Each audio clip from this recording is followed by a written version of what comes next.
Another week, another weekly reset. This is the weekly reset where I go over Nightwave, Teshin, all that good stuff for the week. There will be time codes in the description below if you want to skip to a certain section. But before we get into it, I would like to mention that I have another YouTube channel. I'm technically trying to get to 1,000 subscribers by the end of the year, as well as however many people want to check out the content at Card Kage. There will be a link in the description below.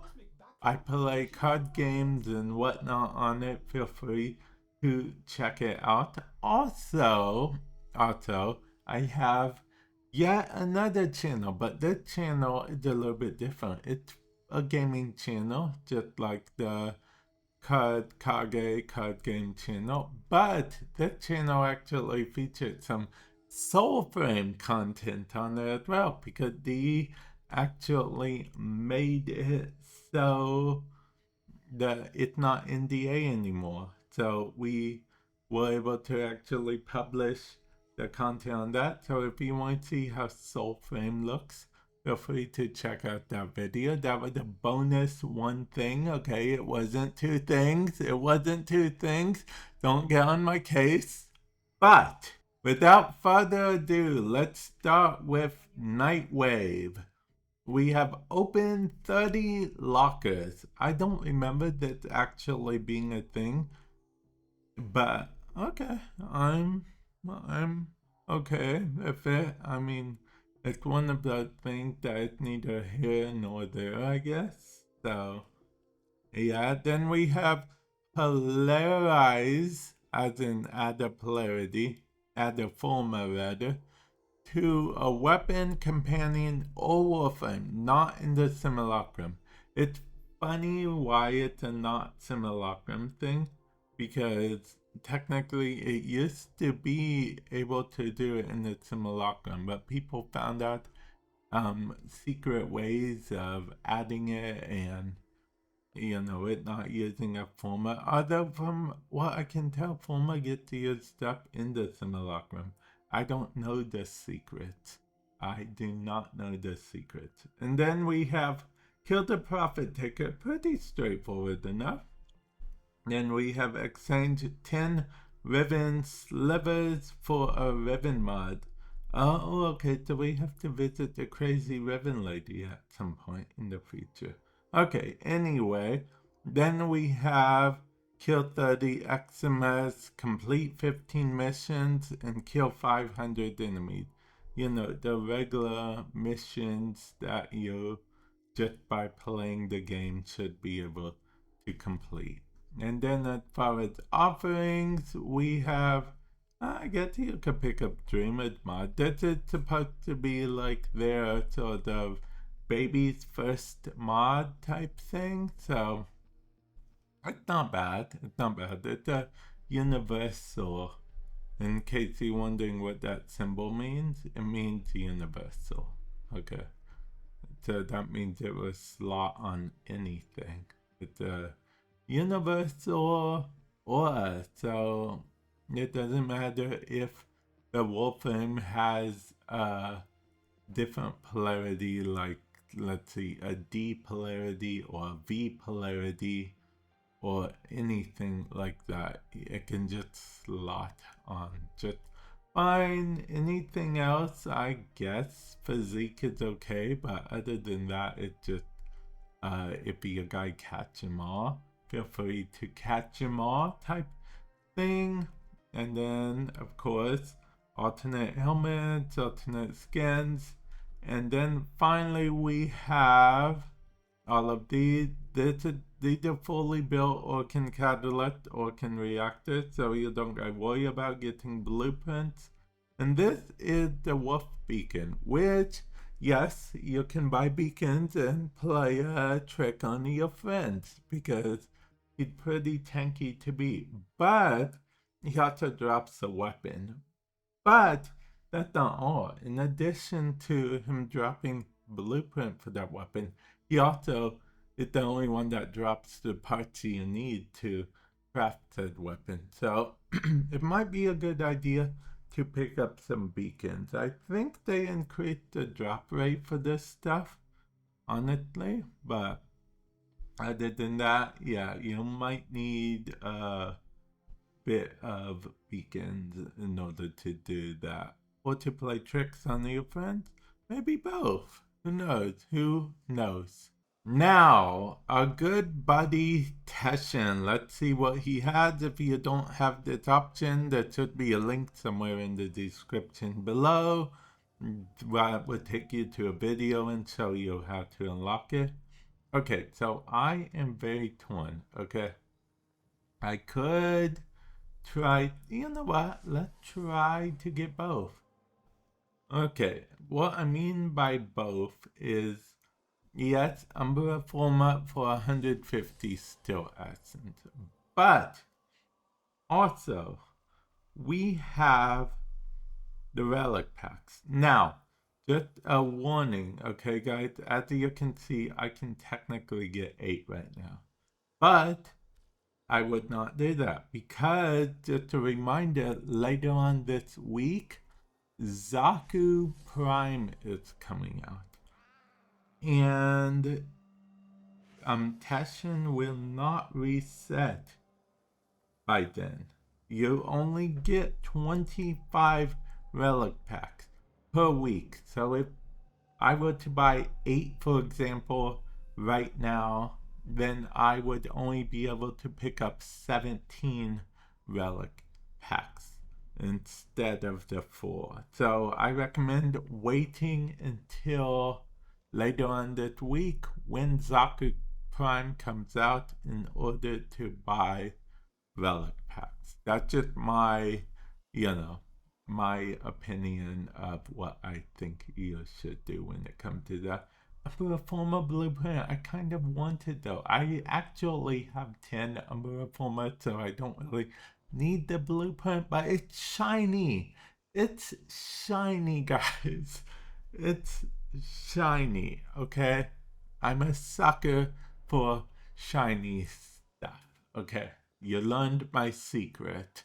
You can actually look at my whole wish list that I have linked in the description below from Throne, not a sponsor of this video. Unless you want to be Throne, if you're watching this, feel free to reach out, yeah? I just winked, but you didn't see it, so yeah. Moving on, the circuit. Let's see what frames we have. Now, out of all of these, well, Vobant the easiest to get. You literally can get him from Nightwave, and you hit Nightwave rewards, you can literally just get him, and at any time. And his blueprint is in the market for credits, so he's by far the easiest to get out of this. Theron, in my opinion, is the most annoying to get out of this, but that's only because Kayla de Thame is how you get Theron. So, yeah, that's pretty annoying. So, probably I would say go Theron for most people. But with that said, Nova did get a rework recently. But you know what? I'm going to go with Theron just because I'm having those Kayla de Thame flashbacks, okay? Yeah, so, yeah. Not really liking the idea of having everything locked behind her, even though I already have Siren, so that really doesn't affect me. So the power is yours. Now the still path. We have all of these, but these are the options for this. Fun fact, at one point I thought I had this, but I didn't have this, but I do have this now. So if you like me and have all of those, you can go over here and choose stuff. Let's choose Kuba and a melee ribbon. We usually don't choose Kuba, but why not, right? Why not? Okay, and this is what it shows us, which is fine and dandy, I guess. We might do this week. Probably not. The next time I do this circuit, unless one of my viewers on my stream need help, the next time I plan on doing the circuit will probably be once the new adapters roll around again. But I digress. Archon Hunt. This is the Archon. For completing all 3 of these, you do get a guaranteed Archon shard, but this is the percentage that it will be a Talford version. Talford is just a slightly upgraded version. It starts at 20%, goes up by 20 if you don't get it. And then if you do get it, it resets back to 20%. So it's basically a guaranteed eventually type thing. Think of it as like a small pity type system. And then for the actual hunt, we have mobile defense, interception, and the showdown. Showdown is basically an assassination against the particular Archon, but the game does not count it as an assassination officially, so don't get any crazy ideas. And last but not least, the Sanctum.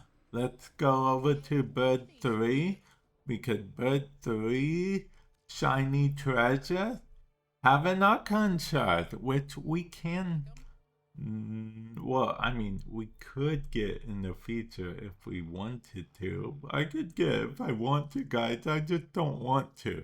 But maybe I do, because then I can fuse into, yeah, okay. Anyway, that's a conversation between me for the future. So let's move on to Deep Archimedia.